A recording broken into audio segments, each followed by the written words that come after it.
Pick a setting. I like fantasy.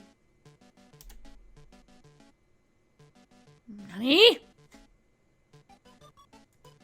What the fuck? Oh. Duh. Select a character.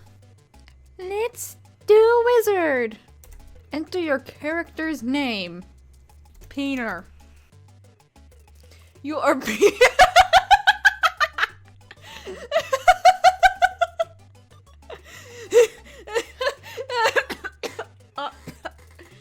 Oh no! Whoosh! I am Peter. You are Peter, a wizard living in the kingdom of Larion. You have a staff and a spellbook.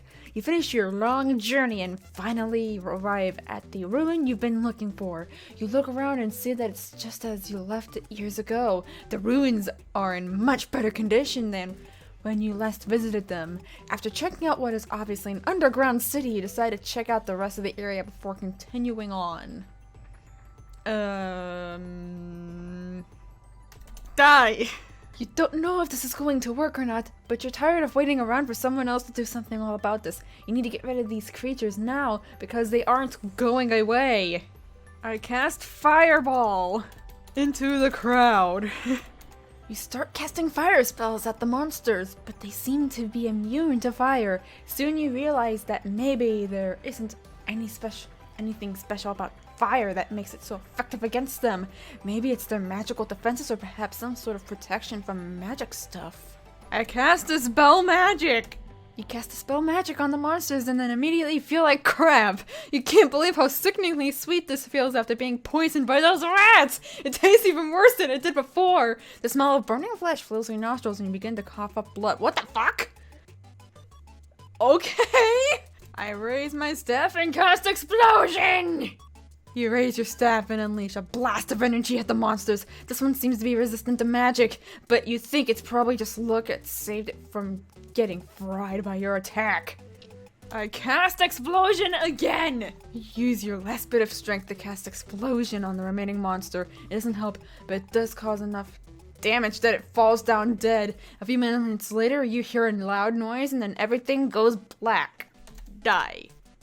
Your body begins to burn and you scream out in pain. Your soul slowly fades away until nothing remains except a blackened skeleton with a flaming skull floating near it. Oh god, I'm a lich! I'm gonna raise some zombies.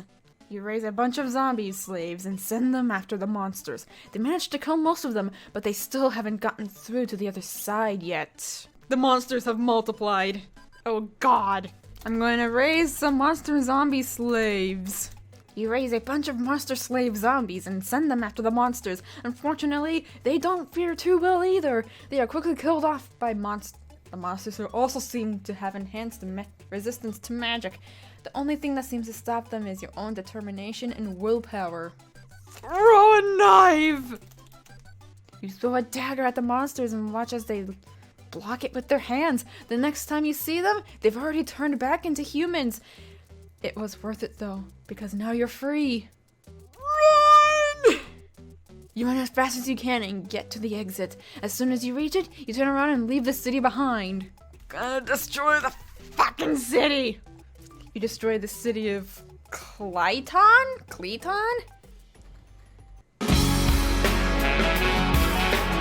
Okay, so for this one, I've been given a prompt by a friend. Someone help me. Your name is Cybrie and you're at the soup store, attempting to buy some clothes. A friend calls you on the phone and asks, I need your help, can you come over here? You walk over to him and he's wearing a long coat that covers his entire body except for his head. He looks like he might be in his 30s, but there is no way of knowing for sure. You look around at the clothing racks and see nothing suitable. Hey, what's up? I'm trying to buy some fucking clothes! What's up? He says. You're not trying to get into trouble, are you? No, I don't know. Well, it doesn't matter now. Do it or else you will have to go back home. Guess I'll buy clothes at the soup store. You grab some pants and a shirt from one of the racks and head to the front counter where your friend is waiting. The cashier looks at you with surprise when she sees who you are. She goes over to talk to her, but then notices your friend standing nearby. I'm gonna shoo him away, cause he's being creepy. Don't touch me, you say. Sorry, she says. I didn't mean to scare you. It's okay, it's fine, you reply. Pay for my clothes. The cashier hands you the money and you leave without looking at your friend again. When you get home, you put on the clothes as quickly as possible and head out the door. You make it to your car before someone else does. So, did you find anything? Yeah, there was only soup, you say. Oh, well thanks. No problem, you say. You drive off and soon after that you hear a loud noise outside. Slam on the brakes! You slam on the brakes and slow down, hoping that you aren't going too fast. You continue driving until you finally reach your house. It's a one small story house made of wood and brick. Okay, wait. I got my change from the cashier and leave. Then I go home, put those clothes on, leave my home, hear a loud noise as I'm driving, slow down, and then keep on driving until I reach my house. But I just left my house. Do I have another house? Oh, so many questions.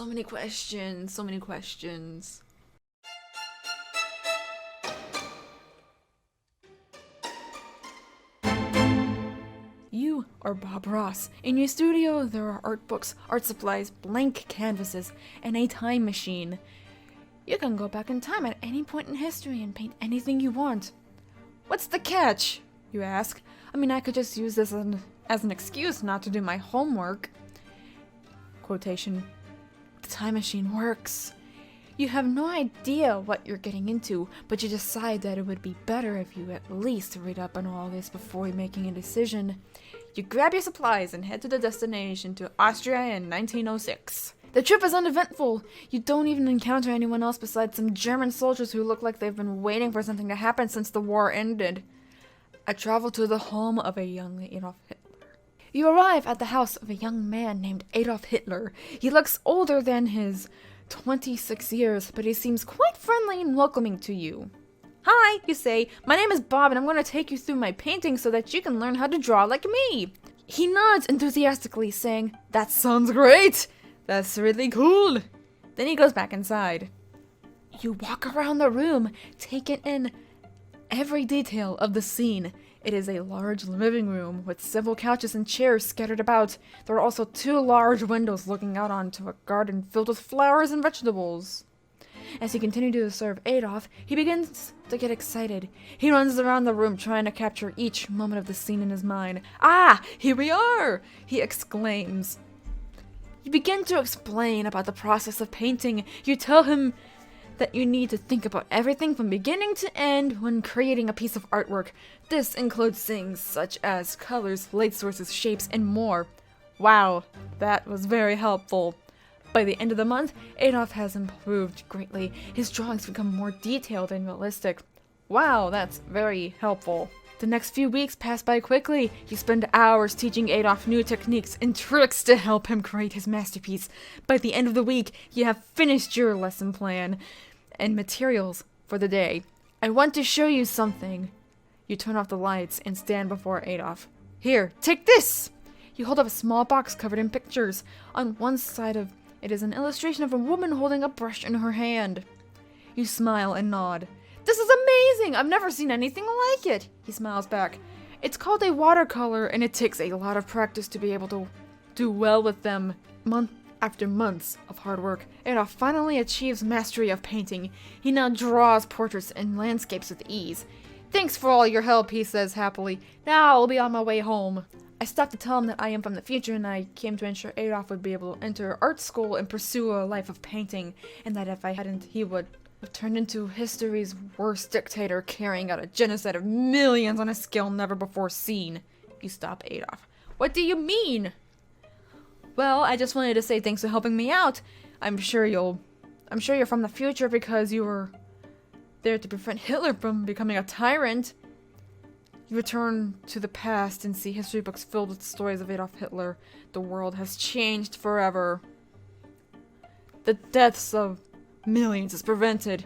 You smile at Adolf's happiness. That's great, but I can still do more to make the world a better place. How so? I die.